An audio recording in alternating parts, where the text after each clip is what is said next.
Good morning.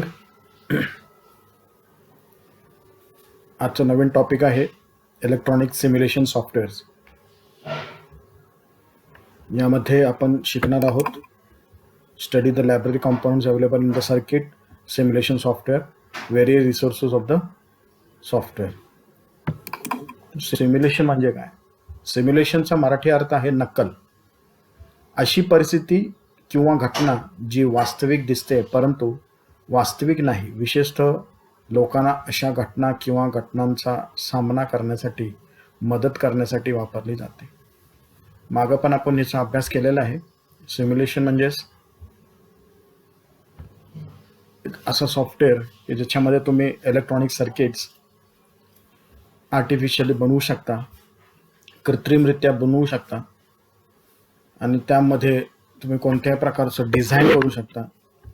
Practical करायच्या अगोदर तुम्ही सिम्युलेशन सॉफ्टवेअरमध्ये त्याचं टेस्टिंग करू शकता आणि फायनल डिझाईन झाल्यानंतर प्रत्यक्षात त्याची नक्कल तुम्ही सिम्युलेशनमध्ये नक्कल त्याची तयार करायची आणि ते रन झाल्यानंतर प्रत्यक्षात तुम्ही ते प्रॅक्टिकल करू शकता. तर ह्या सिम्युलेशन सॉफ्टवेअरचे असे वेगवेगळे प्रकारचे सॉफ्टवेअर बाजारामध्ये मिळतात. एक टीना या कंपनीचा सॉफ्टवेअर आहे किंवा मल्टीसिम, असे दोन प्रकारचे असे बरेच आहेत. हे दोन्ही पण फ्री सॉफ्टवेअर्स आहेत, पेड पण आहे. त्याच्यामध्ये फ्री भरून ते सॉफ्टवेअर्स आपल्याला बाजारात उपलब्ध आहेत. टीना आहे, मल्टीसिम आहे. आपल्याकडे आता एक मल्टीसिमचं सॉफ्टवेअर आहे. ज्यावेळेला तुम्ही ह्याचा विंडो ओपन कराल तर विंडो ओपन केल्यानंतर तुम्हाला असा विंडो दिसेल. विंडो दिसल्यानंतर यामध्ये तुम्ही ओपन केल्यानंतर हा विंडो असा दिसेल. याच्यामध्ये जिथं फाईल, व्ह्यू हा जो शब्द आहे हे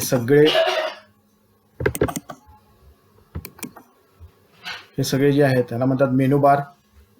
जिथं तुम्हाला एक कॉम्पोनंट्स दिसणार आहेत ते आहेत ते कॉम्पोनंट टूल बार.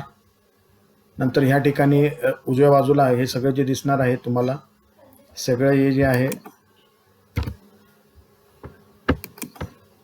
इथं तुम्हाला दिसेल हे सगळं हे आहे इन्स्ट्रुमेंट्स टूल बार.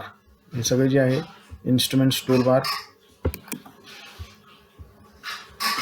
हे पहा. हे सगळं तुम्हाला इन्स्ट्रुमेंट्स मिळतील. इथं मल्टीमीटर आहे, ऑसिलोस्कोप आहे, फंक्शन जनरेटर आहे. हे सगळे इक्विपमेंट उपकरणे या ठिकाणी तुम्हाला मिळतील. कॉम्पोनंट्स या ठिकाणी मिळतील. हे tool bar, components tool bar आणि फाईलमध्ये सेव्ह, व्ह्यू, झूम हे सगळं तुम्हाला इथं मेन मेनू बारमध्ये भेटेल. आणि जो सर्किट तुम्हाला जर डिझाईन करायचा आहे तो सर्किट विंडो या ठिकाणी तुम्ही सर्किट डिझाईन करणार आहात. तर हे एखादं सर्किट आपण एक डिझाईन करून आपण पाहूया एक्झाम्पल म्हणून. तर हे तुम्हाला जर आयडिया आला असेल की पेज ओपन केल्यानंतर याच्यामध्ये काय काय असतंय. इथं आहे स्टेटस बार, इथं आहे active circuit tab, spreadsheet view आहे.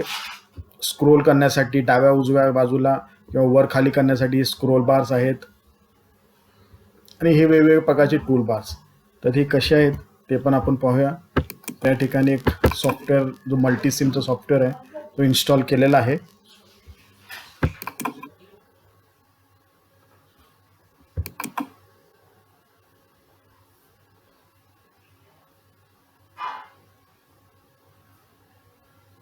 तर मगाशी तुम्हाला मी दाखवलेलं सेम तसंच तुम्हाला इथं विंडो दिसत असेल बघा. तर याच्यामध्ये हा आहे. इथं तुम्ही सर्किट डिझाईन करणार आहात. त्या सर्किट डिझाईन करताना इथं तुम्हाला एक सिम्पल डिझाईन करूया. हा तुमचा फाईल, एडिट, व्ह्यू हे सगळं मेनू बार आहे आणि इथं कॉम्पोनंटचा टूल बार आहे. इथं कोणता कॉम्पोनंट तुम्हाला पाहिजे इथं तुम्हाला पाहायला मिळेल. Passive, active components. इथं उजव्या बाजूला हे सगळे जे आहे हे सगळं तुमचं इन्स्ट्रुमेंटचे टूल बार आहेत. तर याच्यातला एखादा कॉम्पोनंट आपण घेऊया. तर सिम्पल सर्किट आपण एखादं रजिस्टर सिरीज सर्किट पाहूया. समजा मी इथं एक रजिस्टरवर क्लिक केलं. इथं सगळे कॉम्पोनंट दिसत असतील तुम्हाला. इकडे बघा कॅपॅसिटर आहे, इंडक्टर आहे, रजिस्टर आहे. ॲक्टिव्ह कॉम्पोनंट्स, पॅसिव्ह कॉम्पोनंट सगळे तुम्हाला पाहायला मिळतील. एक रजिस्टर आहे. हा रजिस्टर आपण इथं घेतला. आता तुम्हाला हे रजिस्टर घेतल्यानंतर तुम्हाला हे छोटंसं दिसत असेल. म्हणजे दिसताना तुम्हाला हे लहान दिसतंय. तुम्ही याला झूम करू शकता. इथं झूम प्लस आहे. त्याच्यावर तुम्ही जरा क्लिक करत राहिला की हे मोठं होत जाणार आहे. हा पहा रजिस्टर तुम्हाला तर मोठं दिसत असेल. अजून तुम्ही परत रजिस्टर पाहिजे असेल अजून एक रजिस्टर घ्या. इथं ओके म्हणा. इथं क्लिक करा, परत ओके, अजून पाहिजे असेल परत ओके म्हणा, परत क्लिक करा, आणि नको असेल त्यावेळेला इथं क्लोज म्हणायचं. मग तुमचा कॉम्पोनंट इथं तिन्ही आलेलं आहे. आता तुम्हाला इथं सप्लाय द्यायचं असेल तर इथं ग्राउंडचं चिन्ह आहे, पॉवर सोर्सेसवर क्लिक करा, आणि इथं AC पाहिजे का DC पाहिजे, तुम्ही इथं DCवर क्लिक करा आणि ओके म्हणा. ओके म्हणला की कॉम्पोनंट इथं येईल. नंतर ह्याला निगेटिव्ह जोडावं लागते, त्याच्यासाठी इथं तुम्हाला ग्राउंडला यावं लागेल. ग्राउंडला येऊन ओके म्हणायचं इथं, आणि इथं ओकेवर क्लिक करायचं आहे आणि क्लोज म्हणायचं आहे. या ठिकाणी पहा तुम्ही इथं पहिल्यांदा हे पॉझिटिव्ह जो आहे तो या रजिस्टरला जोडून घ्या असं. नंतर निगेटिव्ह जोडण्यासाठी हे इथं खाली निगेटिव्ह जोडून घ्या. प्रत्येक रजिस्टर असं सिरीजमध्ये जोडून घ्या, हे पहा, आणि इथून असं इथं निगेटिव्हला जोडून घ्या. अशा पद्धतीनं हे सिरीज सर्किट इथं त्या ठिकाणी जोडलेलं आहे. तुम्हाला एक सिंपल सर्किट या ठिकाणी दाखवत आहे. आपला झालेला आहे रजिस्टर सिरीज सर्किट. याच्यात DC सप्लाय दिल्या, 3 रजिस्टर सिरीजमध्ये जोडलेत. मग तिन्हीची किमती एकसारखीच दिसतात, पण तुम्हाला चेंज करायचं, बदल करायचा असेल फक्त याच्यावर क्लिक करायचं आहे आणि डबल क्लिक करायचं. याच्यावर डबल क्लिक केलं की इथं 1K दिसते. इथं तुम्ही बदल करू शकता. तुम्हाला इथं वाटलं 10K, 10 दाबा आणि K करा आणि ओके म्हणा. इथं 10K झालं असेल बघा. हे सुद्धा तुम्हाला बदलायचं असेल तर क्लिक करा, इथं 20K करा, ओके म्हणा. किमती बदलल्या. तुम्ही डायरेक्टली ह्याच्या किमती सुद्धा बदलू शकता. आणि इथं सप्लायवर सुद्धा तुम्हाला 12 व्होल्ट दिसतं. इथं तुम्ही डायरेक्ट डबल क्लिक केलं, 12च्या ऐवजी इथं तुम्हाला 10 करायचं आहे, ओके म्हणा, 10 व्होल्ट झालं. DC सप्लाय सुद्धा तुम्ही बदलू शकता, रेजिस्टन्स सुद्धा बदलू शकता. आता आपल्याला इथं काय पाहायचं आहे की रजिस्टर सिरीज सर्किटमध्ये व्होल्टेज आणि करंटमध्ये कसा फरक होतोय. मागच आपलं झालेलं आहे की व्होल्टेज कसं असते, करंट कसं असते. तर करंट आपण पाहिलं की करंट रजिस्टर सिरीज सर्किटमध्ये प्रत्येक पॉईंटला समान असते आणि व्होल्टेज विभागलेलं असते. तर ह्याच्यासाठी तुम्हाला काय लागणार आहे, तर व्होल्ट मीटर इथं जोडावं लागेल ह्याच्या प्रत्येकाच्या अक्रॉस. तर तुम्ही इथं राईट साईडला गेला तर इथं तुमचे इन्स्ट्रुमेंटचे टूलबार आहे. इथं तुम्हाला बघायला मिळत असेल इथं मल्टीमीटर आहे. तर इथं मी मल्टीमीटर घेतला, पहिला मल्टीमीटर इथं जोडतोय. कशासाठी, तर आपला जो इनपुट व्होल्टेज आहे ते चेक करण्यासाठी. तर निगेटिव्हला जोडतोय आणि पॉझिटिव्ह जो आहे तो पॉझिटिव्हला जोडतोय. म्हणजे इथं तुम्हाला जो मीटर जोडता येणार आहे, हा जो ओपन होईल तर इथं तुम्हाला जो इनपुटचा व्होल्टेज आहे तुम्हाला इथं पाहायला मिळेल. नंतर प्रत्येक रजिस्टरच्या अक्रॉससाठी सुद्धा तुम्ही पाहू शकता. त्याच्यासाठी परत एक मीटर घ्यायचं इथं, ह्या दोन्हीचे अक्रॉस. तर इथं मी पॉझिटिव्ह जोडतोय आणि ह्याचा निगेटिव्ह इथं. म्हणजे इथं काय होणार आहे की ह्या मीटरच्या अक्रॉस, सप्लायच्या अक्रॉस हा जो मीटर जोडला आहे इथं तुम्हाला हे इथला व्होल्टेज इथं दिसेल या मीटरवर. नंतर या रजिस्टरच्या अक्रॉस व्होल्टेज इथं मिळणार आहे. तसंच आता तुम्हाला करंट पाहिजे असेल तर करंटसाठी आपल्याला डायरेक्टली इथं एक मीटरसुद्धा जोडता येईल, किंवा इथं तुम्हाला एक ऑप्शन आहे, इथं डायरेक्टली इथं ॲमीटर इथं डायरेक्टली जोडला की तुम्हाला इथं करंट बघता येईल. ते कसं पाहायचं ते सुद्धा आपण पाहूया. पहिल्यांदा मीटर जोडून घ्या, इथं एक जोडला, अजून एक मीटर जोडून घ्या ह्या रजिस्टरच्या अक्रॉस. इथं एक जोडतोय मी, अजून एक ह्या रजिस्टरच्या अक्रॉस जोडतोय. म्हणजे रजिस्टर सिरीज सर्किटमध्ये व्होल्टेज विभागलेलं असते, म्हणून तुम्हाला इथं प्रत्येक रजिस्टरच्या अक्रॉस व्होल्टेज विभागलेलं मिळणार आहे. आणि करंट जो आहे तर प्रत्येक ठिकाणचा करंट हा समान असणार आहे. आता हे मीटर्स चालू करून ठेवा. इथं हा पहिला रजिस्टरचा, हा दुसरा रजिस्टरचा आणि हा तिसरा रजिस्टरचा. म्हणजे 10Kच्या अक्रॉसचं व्होल्टेज इथं पाहायला मिळणार आहे, 20Kच्या अक्रॉसचा इथं मिळेल आणि 1K ओमच्या अक्रॉसचा व्होल्टेज इथं मिळेल बघायला. आता इथं तुम्ही रन करण्यासाठी पहिल्यांदा तुम्हाला हे पण जोडावं लागेल. आपण जरा थोडंसं हे खाली घेऊया.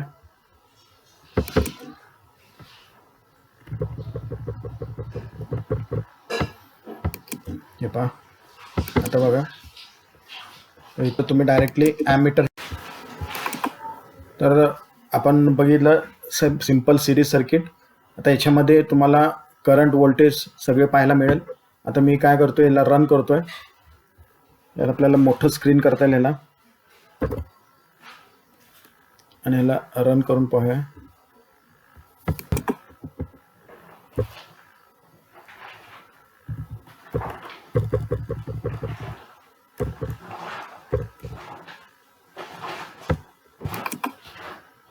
ते पहा 10K हा व्होल्टमीटर आहे, 20K हा व्होल्टमीटर आहे, आणि 1K हा व्होल्टमीटर आहे, आणि DC सप्लायचा हा व्होल्टमीटर आहे. तर आपण रन करूया याला.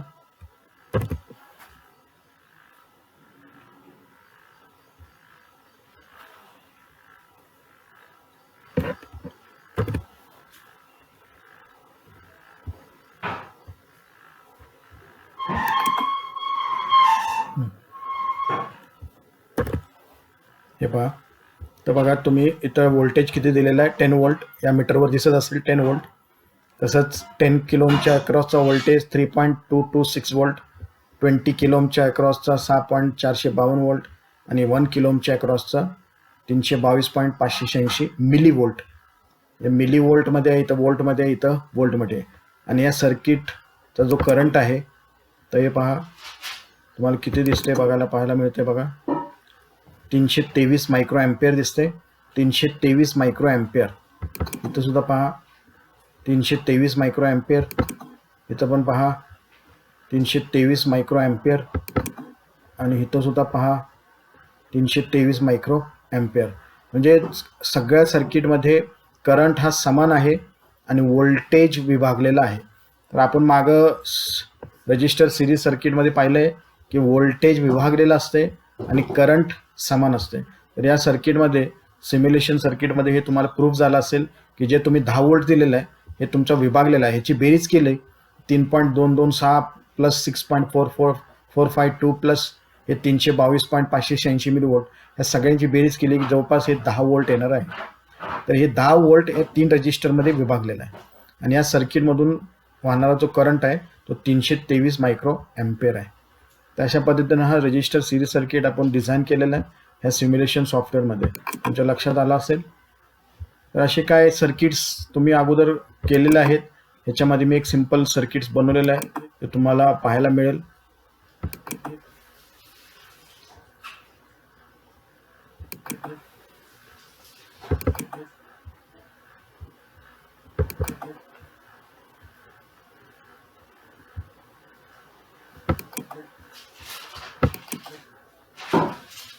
तर या ठिकाणी पहा मी एक रेक्टिफायर सर्किट बनवलेलं आहे. तर या ठिकाणी तुमच्या लक्षात आलं असेल की एकच डायोड वापरलेला आहे, म्हणजे हा एक हाफ वेव्ह रेक्टिफायर सर्किट आहे. एक ट्रान्सफॉर्मर आहे, इनपुटला तुम्ही AC देणार आहात, ट्रान्सफॉर्मर त्याला स्टेप डाऊन करणार आहे, डायोड हा पल्सेटिंग DC बनवणार आहे, आणि हा एक रजिस्टर वापरलेला आहे. तर प्युअर DC मिळणार नाही, पण तो आउटपुट तुम्हाला कसं मिळतंय ह्याच्यासाठी या ठिकाणी पहा पल्सेटिंग DC सुद्धा बघायला मिळेल, आणि इनपुटचा जो AC आहे ते सुद्धा तुम्हाला या ठिकाणी पाहायला मिळेल. तर मी याला रन करत आहे.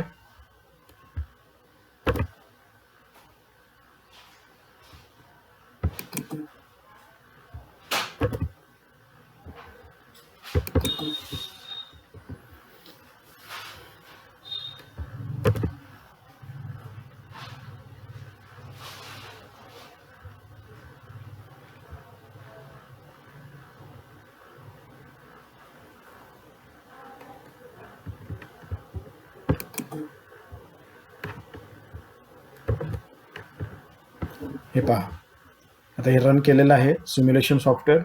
तर रन करण्यासाठी शॉर्टकट आहे F5, किंवा या ठिकाणी तुम्ही याच्यामध्ये गेला की सर्किट कंप्लीट डिझाईन केल्यानंतर तुम्हाला पाहायचं असेल तर इथं स्टॉप बटन आहे, आणि इथं एक रन बटन आहे. रनवर क्लिक केलं की हे आउटपुट काय मिळणार आहे हे पाहण्यासाठी तुम्हाला रन केल्याशिवाय हे सिम्युलेशन तुमचं मिळणार नाही पाहायला की नक्की कसला सर्किट बनवलेला आहे. तर हा बघा हाफ वेव्ह रेक्टिफायर सर्किट.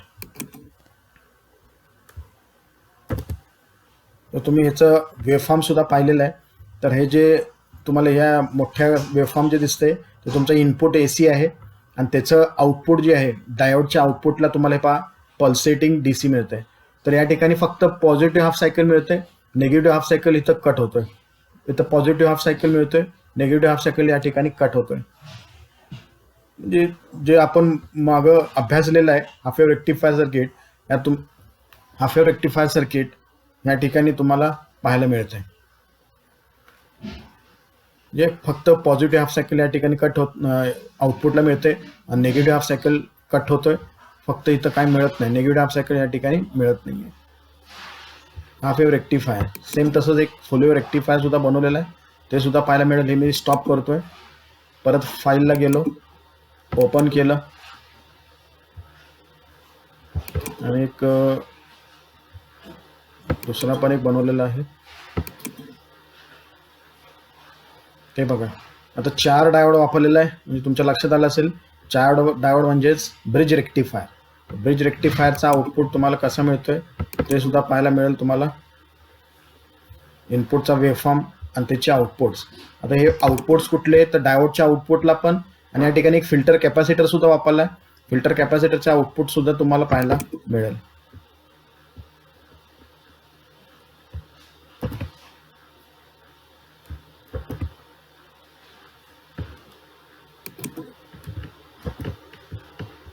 ते पहा, त्याला मी रन करतो F5. हे पहा, तुम्हाला तर बघायला मिळत असेल तर हे इनपुट जो वेव्हफॉर्म आहे तो पिवळ्यामध्ये दिसते. परत हे जरा खालच्या बाजूला दुसरा जो कलर आहे, हे दुसरा कलर म्हणजेच तुमच्या डायोडच्या आउटपुटचा मिळते. म्हणजे हे पहा, आता हा पण वेव्हफॉर्म मिळते आणि निगेटिव्ह वेव्हफॉर्म सुद्धा तुम्हाला मिळते. म्हणजे हा पॉझिटिव्ह वेव्हफॉर्म पण आउटपुटला मिळते आणि हा निगेटिव्ह वेव्हफॉर्म सुद्धा इथं आउटपुटला मिळते. म्हणजे दोन्ही वेव्हफॉर्म्स आउटपुटला मिळतात तुम्हाला. आणि हे जे खाली आहे ते अजून कॅपॅसिटरचं आउटपुट या ठिकाणी, हे तुम्ही इथं डायरेक्टली DC होते का नाही हे सुद्धा तुम्ही पाहायला मिळू शकते. ह्याच्यासाठी इथं जरा मी एक स्विचचा वापर केलेला आहे. इथं स्विच ऑन केला, आता सध्या स्विच ऑफ असल्यामुळं तुम्हाला हे पल्सेटिंग दिसते. जेव्हा हे स्विच ऑन होईल ते पहा, तुमचा डायरेक्टली DC आणि वरचा पण DC तुम्हाला पाहायला मिळेल. DC आपण पाहिले की DC हा सरळ रेष असतो, एकाच दिशेने वाहणार प्रवाह. तुम्हाला असं अल्टरनेटिंग मिळणार नाही, जसं हे इनपुटचा अल्टरनेटिंग दाखवत आहे पिवळ्या कलरमध्ये. तर हा जो दुसरा कलर आहे, ह्या कलरमध्ये तुम्हाला फक्त सरळ रेष दिसते, म्हणजेच तुमचा हा DC आहे. तर हेच तुम्ही ऑफ केला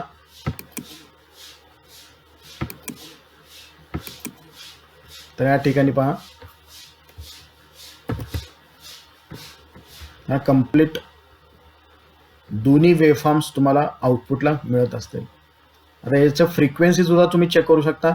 इथं तुम्ही मेजर केलं, चॅनलवर गेला, पहिला चॅनल आहे म्हणजेच पहिला इनपुट आहे, त्याची फ्रिक्वेन्सी 50 हर्ट्झ आहे. म्हणजे आपण बघा इथं इनपुटला वेव्हफॉर्म फ्रिक्वेन्सी AC जी आपला AC सप्लाय असतो त्याची फ्रिक्वेन्सी 50 हर्ट्झ दिले. चॅनल नंबर 2 आहे, त्याची पण फ्रिक्वेन्सी किती झाली, 100 हर्ट्झ. म्हणजेच फुल वेव्ह रेक्टिफायरला इनपुटची डबल फ्रिक्वेन्सी झालेली असते, 50चा डबल फ्रिक्वेन्सी झालेली असते. या ठिकाणी प्रूफ झाले बघा, इथं 100 हर्ट्झ मिळालेलं आहे, 100 हर्ट्झ. तेच तुम्ही हाफ वेव्हला बघितलं तर तुम्हाला तिथं 50ला 50च मिळणार आहे. ते सुद्धा आपण चेक करू शकतो. पुन्हा एकदा परत आपण जाऊया मगाच्या दुसऱ्या हाफ वेव्ह रेक्टिफायरला.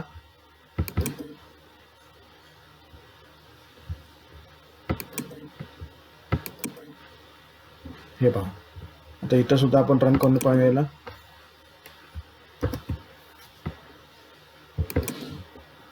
तर या ठिकाणी बघूया, मेजर करूया, चॅनलवर क्लिक करूया.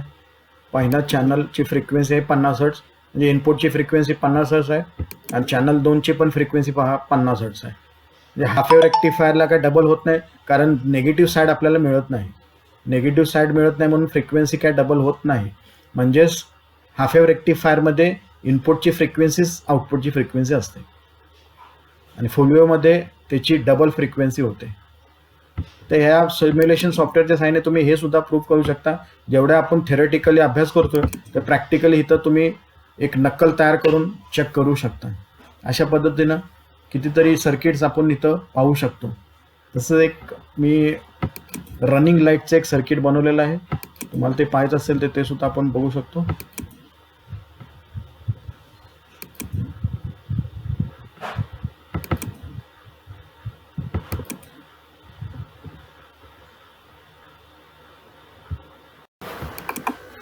ते पहा, एक नवीन डिझाईन केलेलं सर्किट आहे की ज्याच्यामध्ये एक IC वापरलेला आहे 4017 4017, एक 555 टायमर वापरलेला आहे 555 टायमर, नंतर एक कॅपॅसिटर वापरलेला आहे, एक पोटेन्शियोमीटर वापरलेला आहे, आणि इथं हे LEDs आहेत, हे सगळे LEDs आहेत.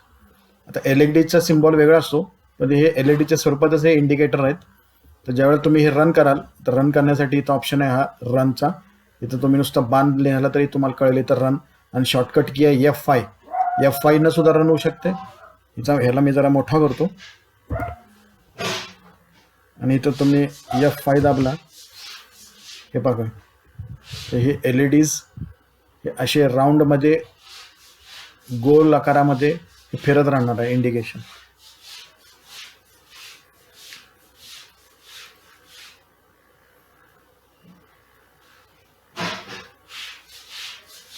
असे प्रोजेक्ट्स तुम्ही करू शकता.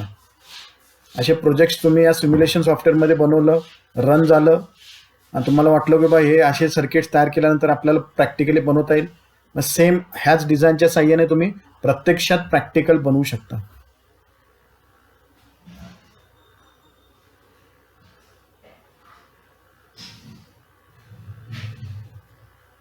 अजून सुद्धा भरपूर सर्किट्स आहेत असेच आपण पाहू शकतो.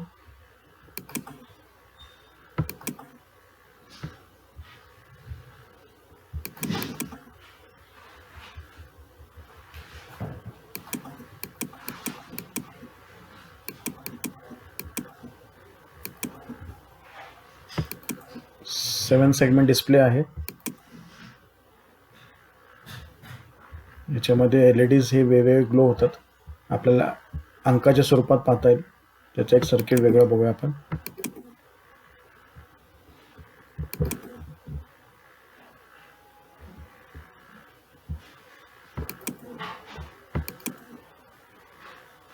हे पहा, तर याच्यामध्ये आपल्याला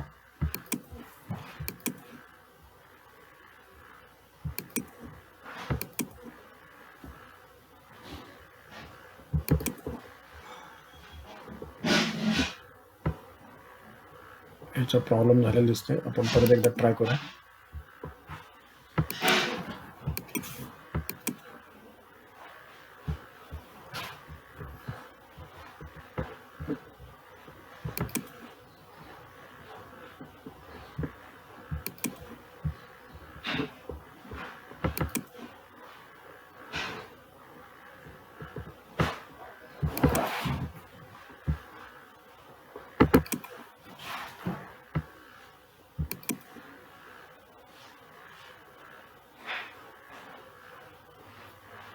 तसा एक 7 सेगमेंट डिस्प्ले तयार केलेला आहे. जसं तुम्ही इथं क्लॉक पल्स द्याल तर इथं तुम्हाला आकडे दिसणार आहेत अंकाच्या स्वरूपात. हे पहा, आता 0 दिसतंय. तुम्ही जसं इथं क्लॉक पल्स द्याल 2 3 4 5, तर हे सिम्युलेशन सॉफ्टवेअरमध्ये असं एक डिझाईन केलेलं आहे. तर इथं याच्यामध्ये इनपुट क्लॉक पल्स दिलेला आहे, एक स्विच वापरलेला आहे, एक LED वापरलेला आहे. इथं प्रत्यक्षात बघा LEDचा सिम्बॉल तुम्हाला इथं दिसत असेल. एक रजिस्टर आहे, नंतर एक IC वापरलेला आहे 7490 7447, नंतर हा एक 7 सेगमेंट डिस्प्ले आहे कॉमन ॲनोडचा. आणि या पद्धतीनं हे डिझाईन केल्यानंतर ह्याच्यासाठी पहिल्यांदा तुमच्याकडे एक सर्किट डायग्राम पाहिजे. सर्किट डायग्राम पाहिल्यानंतर त्या पद्धतीनं तुम्ही कनेक्शन करायचं आहे, आणि कनेक्शन केल्यानंतर तुम्ही हे रन केल्यानंतर हा तसंच रन होत असेल तर तुमचा हा सर्किट सक्सेस झालेला आहे. हे सिम्युलेशन सॉफ्टवेअरमध्ये अशा पद्धतीनं बनवू शकता. आता हे IC हे कसे घ्यायचे ते सुद्धा तुम्हाला एक दाखवतो. तर या ठिकाणी पहा, हे ऑफ करतोय. आणि तुम्हाला IC कुठलाही पाहिजे असेल, कुठल्या नंबरचा, तुम्ही हे कुठल्याही ह्याच्यावरचा एक कॉम्पोनंट टूलबारवरचा कुठलाही एकावर क्लिक करा. मी इथं समजा क्लिक केलेलं आहे. इथं तुम्हाला एक ऑल फॅमिलीज दिसते, त्याच्यावरती एक इलेक्ट्रॉनिक मेकॅनिकल या पॉपअपवर नुसतं क्लिक करायचं आहे, आणि ऑल ग्रुपवर क्लिक करायचं आहे, आणि ऑल फॅमिलीजवर क्लिक करायचं आहे. नंतर कॉम्पोनंट इथं दिसत असेल, कॉम्पोनंट ह्याच्या इथं खाली टॅबला यायचं आहे, याला खोडून टाकायचं आहे बॅक स्पेसनं. आणि तुम्हाला कुठला IC नंबर पाहिजे 741 नुसतं टाईप केलं इथं आला पाहिजे. इथं राईट साईडला त्याचं चिन्ह पण दिसतं 741. तुम्हाला इथं पाहिजे 7404 डिजिटल IC कुठला, नॉट गेट, हा नॉट गेट इथं दिसते पहा. नंतर 7408 तुम्हाला इथं अँड गेट दिसत असेल पहा. 32 ऑर गेट दिसत असेल. तर तुम्हाला कुठला IC पाहिजे तो सुद्धा तुम्ही इथं घेऊ शकता, परंतु त्याची किंमत तुम्हाला परफेक्ट माहिती पाहिजे. जो किंमत पाहिजे 7490 आहे, समजा 7490 IC आहे, हा 7490 IC आहे. कोणत्या नंबरचा IC तुम्हाला पाहिजे तर तुम्ही टाईप केला तो IC तुम्हाला इथं मिळू शकते, कुठलाही IC. तसंच तुम्हाला सेपरेटली चेक करायचं असेल कोणता ट्रान्झिस्टर पाहिजे असेल, BC 148 इथं नाही आहे, BC 107 आहे, 108 आहे, 109 आहे, 177, 78, 182, 183, 184 आहे. 500 पासून आहे का बघा, 500 पासून पण आहेत. BC 556 आहे, 57 आहे, 58 आहे, 558 आहे, 560 आहे. ट्रान्झिस्टर सुद्धा कुठला पाहिजे तो ट्रान्झिस्टर तुम्हाला मिळू शकते इथं. कुठला पाहिजे तो कॉम्पाऊंड या ठिकाणी मिळू शकते. बझर आहे, क्रिस्टल आहे, इथं तुम्हाला पाहायला मिळत असेल क्रिस्टल आहे, डायोड्स आहेत, डायॅक आहे, डार्लिंग्टन प्लेयर आहे,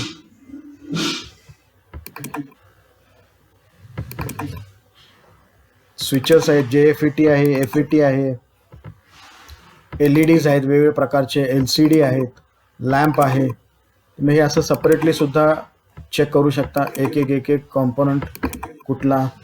तुम्हाला ज्या वेळेला डिझाईन करायचं असेल तर कुठला कॉम्पाऊंड तुम्हाला पाहिजे त्याची किंमत माहिती असेल तर किंमत डायरेक्ट लागली तर तो मिळेलच, किंवा मग इथं तुम्ही SCR वर गेला, SCR, मग SCRचे सगळे किमती इथं आहेत, वेगवेगळ्या किमती.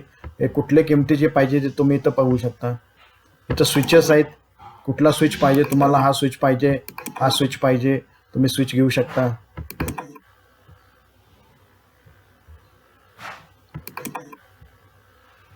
व्हेरिएबल कॉम्पाऊंड्स पण आहेत, व्हेरिएबल कॉईल आहे, व्हेरिएबल कॅपॅसिटर आहे, पोटेन्शियोमीटर आहे, झेनर आहे. जेवढे आपले ॲक्टिव्ह आणि पॅसिव्ह कॉम्पाऊंड झालेले आहे हे सगळे कॉम्पाऊंड्स या ठिकाणी तुम्हाला पाहायला मिळू शकते. आणि हे घेऊन तुम्ही एक सर्किटचा नक्कल तुम्ही या ठिकाणी तयार करू शकता, त्याला आपण सिम्युलेशन म्हणतोय.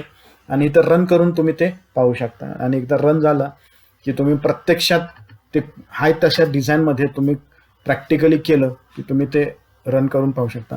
इथं एक फायदा काय होतो सिम्युलेशनमध्ये, इथं समजा एखादं कॉम्पोनंट जोडल्यानंतर हा डिस्प्ले खराब झाला किंवा IC खराब झाला तर इथं काय प्रॉब्लेम होत नाही. इथं काय तुम्ही हे समजा IC खराब झाला की तुम्ही इथं चेंज करू शकता. उदाहरणार्थ तुम्हाला मी एक दाखवतो. मी इथं एक ट्रान्सफॉर्मर घेतोय, ट्रान्सफॉर्मर घेऊन दाखवतो तुम्हाला.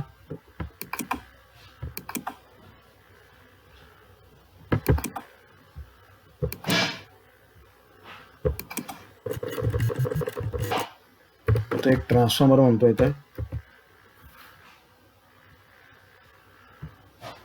इथून येत नाहीये, इथं जाऊया.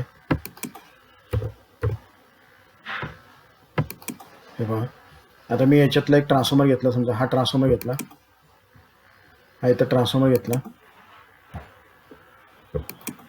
आणि ह्याला समजा इनपुटला मी AC सप्लाय जोडतोय. इथं पॉवर सोर्सेसवर क्लिक केलं, AC सप्लाय घेतला, ओके म्हणलंय.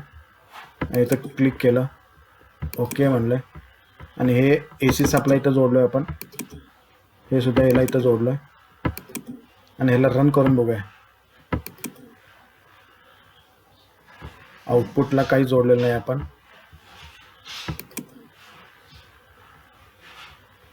इथं आपण ACला आपण काय करायचं, इथं 240 वोल्ट करूया आणि याची फ्रिक्वेन्सी 50 हर्ट्ज करूया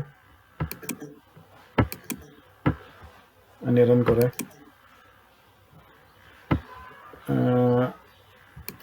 रन केल्यानंतर तुम्हाला काय जोडलेलं आपण काय करूया, त्याला एक मीटर जोडूया. इथं आउटपुट किती दाखवते ते पण पाहायला मिळेल आपल्याला.